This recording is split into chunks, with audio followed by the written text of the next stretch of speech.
bonjour et bienvenue dans ce tout nouveau numéro de votre émission Face à la crise. Vous êtes bel et bien sur Dakar 24, ce tout nouveau site qui est venu dans ce paysage médiatique pour s'imposer. Alors aujourd'hui, nous avons le privilège, l'honneur, mais également le plus grand plaisir de recevoir sur ce tout nouveau numéro un grand homme, j'allais dire, Lassana Gagny Sakho. Il est le directeur général de l'ONAS, entendez par là l'Office national de l'assainissement du Sénégal. Monsieur le directeur, merci d'avoir honoré de votre présence ce tout nouveau numéro de l'émission Face à la crise.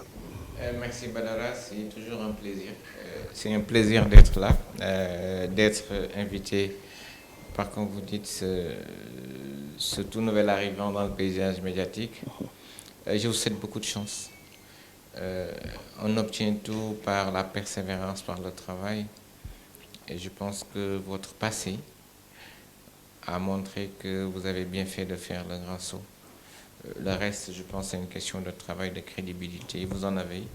Et il n'y a rien qui fait que ça ne devrait pas marcher. Je vous souhaite beaucoup de chance pour cette nouvelle aventure. Absolument. Alors déjà, l'enregistrement de ce tout nouveau numéro intervient dans un contexte marqué par la pandémie à Covid-19.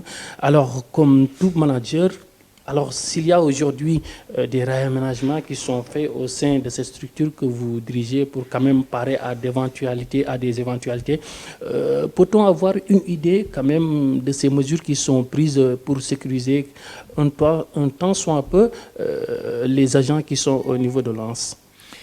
Merci Madara. L'assainissement, c'est un droit. C'est comme l'accès à l'eau, c'est comme l'accès à l'électricité. Quand la pandémie s'est déclarée, nous avons bien avant la prise de certaines mesures pour protéger les Sénégalais, comme le couvre-feu, comme le confinement, pris les devants en protégeant nos collaborateurs. La première mesure, c'est d'abord de faire une très grande restriction entre les déplacements entre les régions et le siège de Dakar. La deuxième mesure, ça a été de fermer le restaurant. La troisième mesure, c'est de demander aux personnes qui n'est pas essentiel de rester à la maison, mais d'être mobilisables.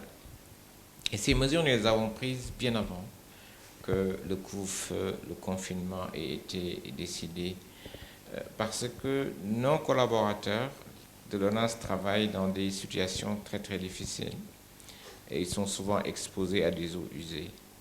Même si de façon régulière, de façon continue, nous prenons les mesures pour les protéger, nous avons renforcé. Et nous nous sommes rendus compte que depuis le début de la pandémie, nous n'avons pas eu un seul cas, je touche du bois. Et nous nous sommes également rendus compte que depuis le début de la pandémie, il n'y a eu aucune difficulté dans l'exécution de notre travail pour permettre aux Sénégalais d'avoir accès à un service d'assainissement correct. Nous avions arrêté les branchements, les travaux de branchement. C'était pour éviter le contact entre nos collaborateurs et le public en général. Mais nous avons repris, nous avons restreint l'accès à l'ONAS et nous avons surtout généralisé le port du masque. Et je pense que vous avez dû le remarquer quand vous rentrez chez nous. Donc tout compte fait, nous avons pris les mesures qu'il faut pour protéger nos collaborateurs, mais pour surtout permettre aux Sénégalais d'avoir accès de façon permanente à un système d'assainissement sans discontinuer. Tout à fait. Et au-delà de l'aspect sanitaire de la pandémie, l'autre aspect est cette fois-ci économique. Est-ce que cela touche aujourd'hui l'ONAS? Non, pas forcément. Nous avons le privilège, d'être des fonctionnaires, entre guillemets. Mais naturellement, quand vous avez une pandémie comme ça, il y a une redirection des ressources. Aujourd'hui, la priorité, ça va être la santé. La priorité au niveau de l'État du Sénégal, ça va être de trouver les ressources pour protéger les populations, les dépenses sanitaires. Il n'y a pas eu de restriction dans le budget de l'ONAS, mais s'il y avait des coupes dans notre budget, j'aurais parfaitement compris, parce qu'il y a d'autres priorités qui se sont dégagées en termes de dépenses. Mais l'État du Sénégal a compris que l'assainissement, c'est également un élément très important dans le système sanitaire d'un pays dans sa globalité. Nous avons même reçu des crédits additionnels. Et je pense que tout ça a été fait pour nous permettre de pouvoir faire face à la pandémie. D'accord. Donc, on peut dire qu'aujourd'hui, il n'y a pas de stratégie ou de plan qui est mis en place pour préparer l'après-Covid au sein de l'ONAS. On a toujours été dans une démarche d'après-Covid. On a toujours été dans une démarche de protection de nos collaborateurs. Par contre, nous avons appris de cette pandémie des leçons qui sont très positives. Nous n'avons pas forcément besoin, quand nous faisons nos comités de direction, de réunir tous nos collaborateurs. Aujourd'hui, nous continuons à travailler, mais nous travaillons avec des visioconférences. Et on a un public plus large qui participe, on a plus une grande implication. Nous avons restreint de façon drastique l'accès et nous avons digitalisé certains de nos processus, comme les branchements. Par exemple, les gens venaient, faisaient des dépôts, partaient. Et ça a été une grosse opportunité de repenser notre système, notre management en général. Et nous allons encore aller beaucoup plus loin dans tout ce qui est digitalisation. Et là, vous êtes à l'ère du numérique. Exact. On était déjà. Mais je pense qu'il y avait des opportunités énormes qu'on n'avait pas vues et que cette pandémie nous a permis de voir. Et nous sommes à fond dedans. Aujourd'hui, le département système d'information a repris la place qui lui revenait. Donc nous sommes vraiment en plein dedans et je pense que ça a été une ouverture très très importante, cette pandémie. Il y a des leçons qu'on a apprises et qu'on met en œuvre. Au-delà de l'ONAS, je pense que si on sort de cette pandémie et qu'on ne réfléchisse pas sur d'autres façons de travailler et qu'on ne change même pas de comportement, c'est qu'on n'aura absolument rien compris. Certes, c'est un problème, mais c'est également une grosse opportunité pour revoir un peu comment nous devons travailler dans le futur. Absolument.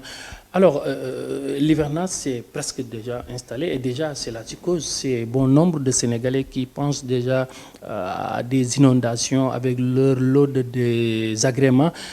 Aujourd'hui, qu'en est-il des opérations de curage et de maintenance de vos réseaux? C'est normal qu'il y ait une psychose parce que je pense que dans le passé, il y a eu des problèmes très très difficiles. Tout à fait.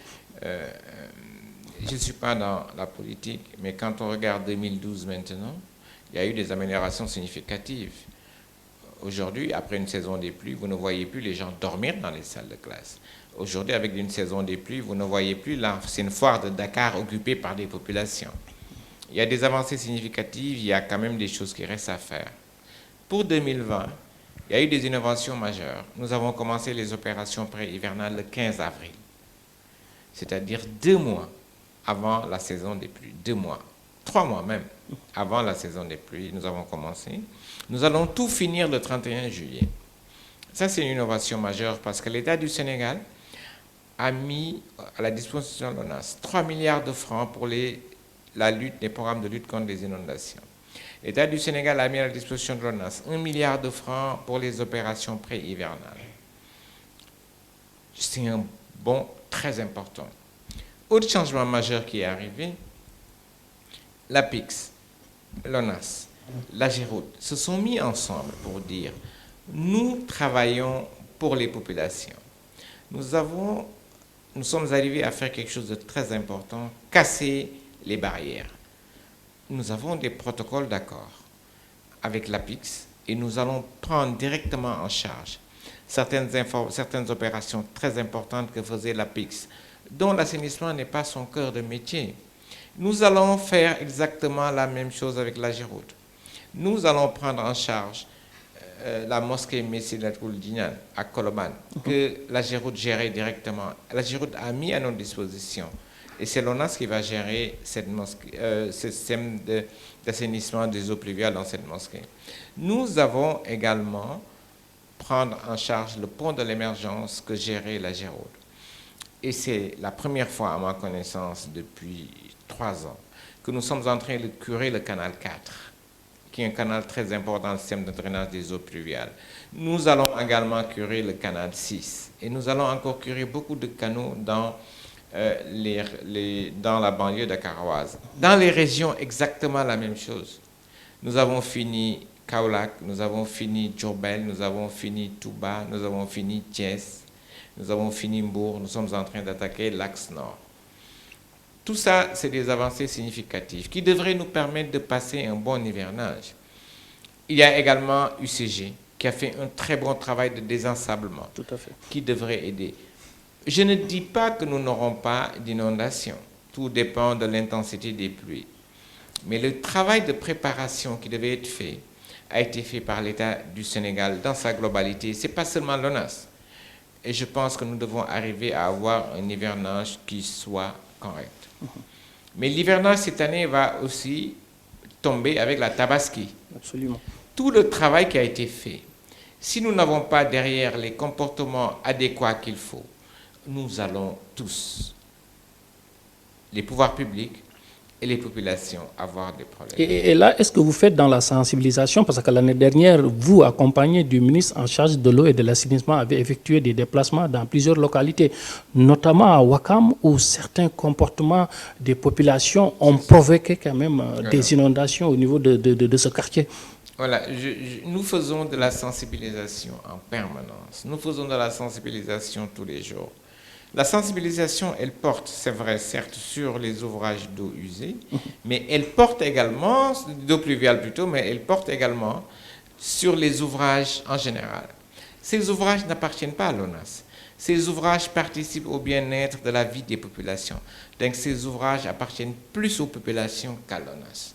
Nous faisons le travail qu'il faut, nous sensibilisons en permanence. Et je profite pour demander aux populations, notamment aux maires également, je pense qu'ils sont plus proches des populations que nous, de continuer à nous accompagner dans ce travail de sensibilisation. Parce que tout ce que nous faisons tous les jours, c'est uniquement pour le bien-être des populations. Tout à fait. Et où en êtes-vous avec le projet du plan directeur d'assainissement des 10 villes? Les constructions sont en cours jusqu'à présent et ça peut présager quand même des lendemains meilleurs aux populations de ces 10 villes quant à cet hivernage. Oui, je rebondis pour dire, sur ce projet d'assainissement des 10 villes, il y a 3 villes qui vont avoir des systèmes d'assainissement dans le cadre de ce projet depuis les indépendances, ces 3 villes. C'est Tambacounda. Non, c'est 2 villes. C'est la ville de Tambacounda, ça va être la première fois depuis les indépendances qu'on va avoir un système d'assainissement. Mais c'est également Kaolack, où on a un projet de 15 milliards, qui ne va pas arriver à terme maintenant, parce qu'un projet, c'est dans la durée, c'est 15 milliards de francs CFA, et c'est la première fois que la ville de Kaolack va avoir un projet d'assainissement de cette envergure. Mais toutes les autres villes, le projet est en cours. C'est Cambérène, c'est Rufisque, c'est Pikine, c'est Tivaouane, c'est Saint-Louis, c'est Louga, c'est Matam, également Tambacounda, c'est également Kaolack dont je viens de parler. Le projet se déroule correctement. L'envergure de ce projet, 70 milliards de francs CFA, ça montre la forte volonté politique de son Excellence le Président Macky Sall d'améliorer, je dis de façon globale, les conditions de vie des populations. L'assainissement, c'est un pan simplement. Il y a également la gestion des déchets solides qui est réalisée par le ministère de l'Urbanisme également, où il y a des efforts très très importants qui sont en train d'être faits. Je pense que ça montre une très forte volonté politique. Ce que je dis tous les jours sur l'assainissement en particulier, ce que nous sommes en train de faire en réalité, c'est un rattrapage. C'est un rattrapage. Quand vous prenez un quartier comme la Médina, nous avons lancé il y a une semaine de ça un projet de 6 milliards qui va être dédié au renouvellement des réseaux de tout le quartier, de la Médina, de Rebeuss et de la Gueule-Tapée. Qui sont vétustes aujourd'hui. Qui datent des années 60. Pourquoi on les renouvelle en 2020 seulement? Ça veut dire 60 ans après. Si, je ne jette pas la pierre, mais si ce travail avait été fait dans le passé, on n'aurait pas eu ces problèmes. Si le travail d'investissement dans l'assainissement avait été fait dans le passé, on n'aurait pas eu de problème dans les SICAP. Les SICAP dont les réseaux datent des années 70. Si ce travail prospectif avait été fait dans le passé, on aurait peut-être eu moins de problèmes aux parcelles assainies, etc., etc. Ça montre qu'il y a une très forte volonté politique de dire nous allons régler les problèmes de l'assainissement. La spécificité de l'assainissement, c'est que les ouvrages ne sont pas visibles. Les ouvrages sont moins politiques. Absolument. Cela veut dire qu'il faut vraiment avoir une forte volonté politique de dire, moi, je vais investir dans le sous-sol, dans quelque chose qu'on ne verra pas. Je pense que c'est des avancées significatives. 10 villes, ça se passe très bien. Nous avons la Médina que nous avons lancée. Nous avons d'autres projets à venir. Et je pense que c'est ça la chose la plus importante. Ce qui me désole toujours, c'est qu'on réduit l'assainissement à 3 mois d'opération pluviale, alors que ça va nettement au-delà de tout ça. Absolument. Et je rappelle pour ceux-là qui viennent de nous prendre en cours que vous êtes dans votre premier numéro de votre émission Face à la crise et nous recevons Lassana Gagny Sakho, le directeur de l'Office national de l'assainissement du Sénégal. Alors, DG, parlons de la fameuse baie d'Anne. Alors, la baie dont le retard noté dans le démarrage des travaux a suscité beaucoup de colère au niveau des populations riveraines. Peut-on parler aujourd'hui de dénouement heureux? Dénouement heureux, oui, effectivement. Et c'est dommage que ce soit 20 ans après qu'on y arrive. C'est 20 ans après. C'est dommage. Pourquoi? Je ne sais pas. 20 ans après, quelles sont les conséquences? Les populations étaient plus exposées à des problèmes de santé.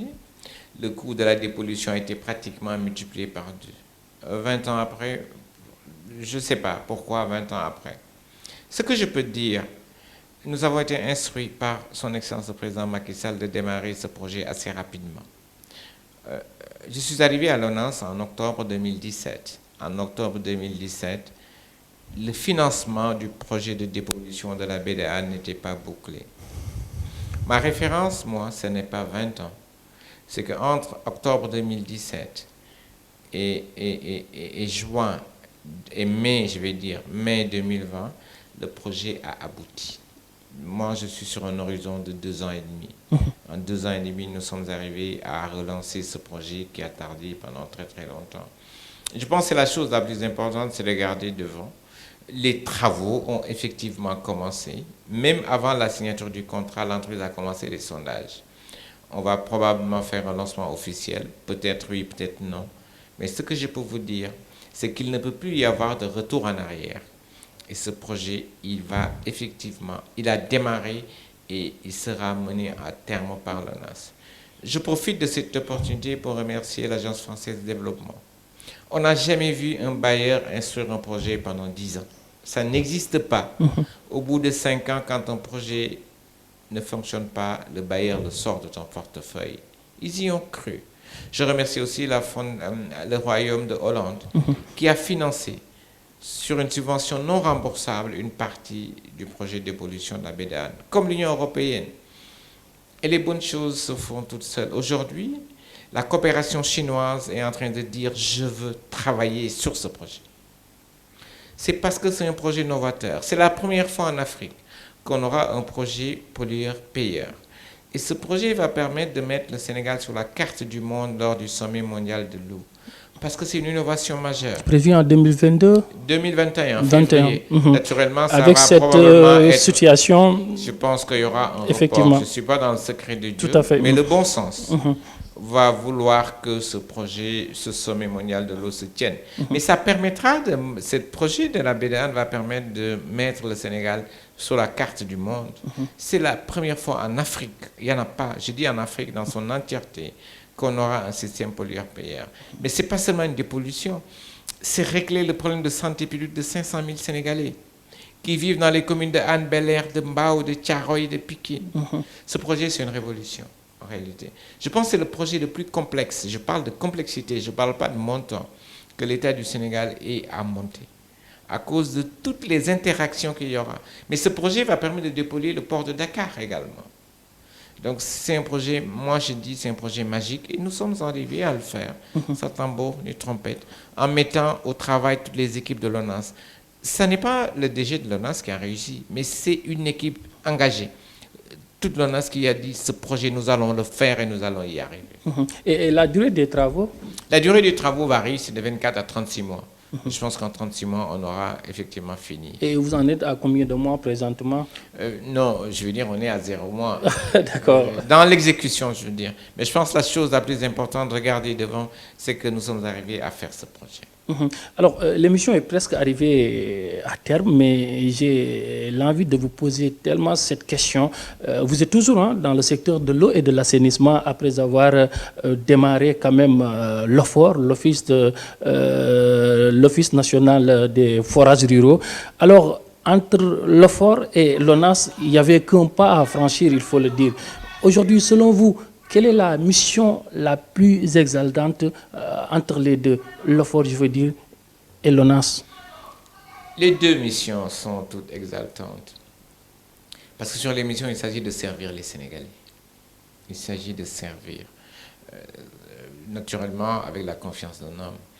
Je remercie le président, mais je remercie également toutes les équipes avec qui j'ai travaillé. Je pense avoir rempli ma mission à l'OFOR. C'était une réforme très très difficile. Absolument. Avec énormément de résistance. Nous sommes arrivés, je pense, à faire du bon travail.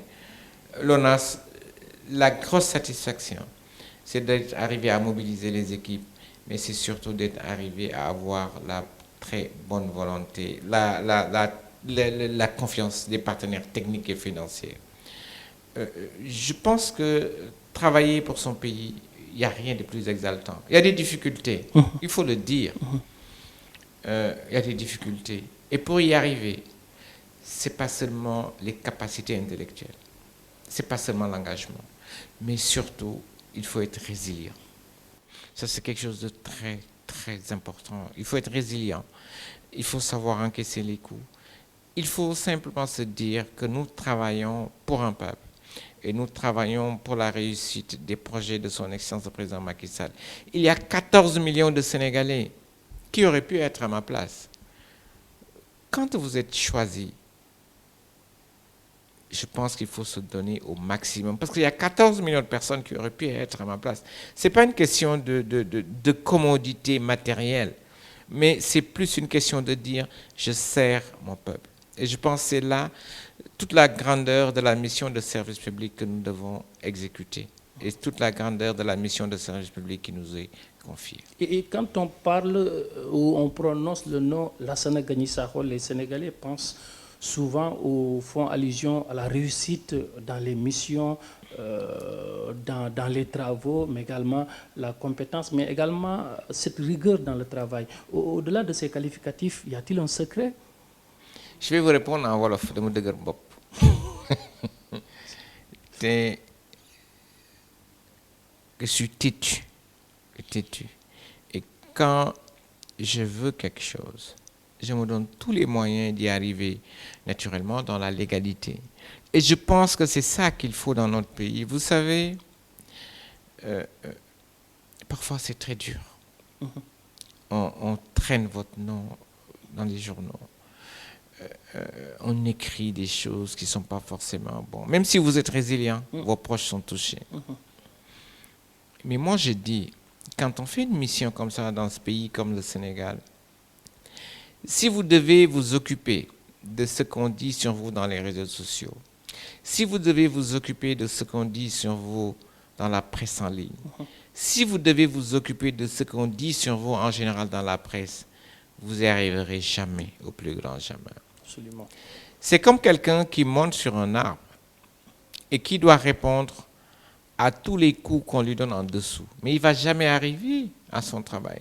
Je pense qu'il faut être quitte avec sa conscience, se dire que l'unanimité n'existe pas et se concentrer sur la mission. Encore une fois, être au service du public, être directeur général d'une société publique, c'est un privilège énorme que nous avons, pas un privilège matériel. Parce que nous avons 14 millions de Sénégalais et chacun aurait pu être ici à ma place. On n'a pas le droit d'échouer. Et moi, je reste persuadé que quand on se donne les moyens, on arrive forcément à réaliser tout ce qu'on veut arriver dans la vie. Merci DG. En tout cas, c'était un plaisir de vous recevoir dans ce tout premier numéro de cette émission appelée Face à la crise. Merci Babacar. Merci Madame, merci. Tout le plaisir est pour moi. Je vous souhaite beaucoup de réussite et je sais que vous allez y arriver. Pour moi, il n'y a même pas de doute à ça parce que vous êtes objectif et vous savez où est-ce que vous voulez arriver dans 2 ans, 3 ans. Alors, Mamie, en tout cas, c'était un immense plaisir de recevoir Lassana Gagny Sakho dans ce tout nouveau numéro de votre émission Face à la crise. Face à la crise qui revient prochainement avec un autre invité. D'ici là, je vous laisse en compagnie des programmes de Dakar 24. L'information, un droit, vous servir, un devoir. Merci et à la prochaine.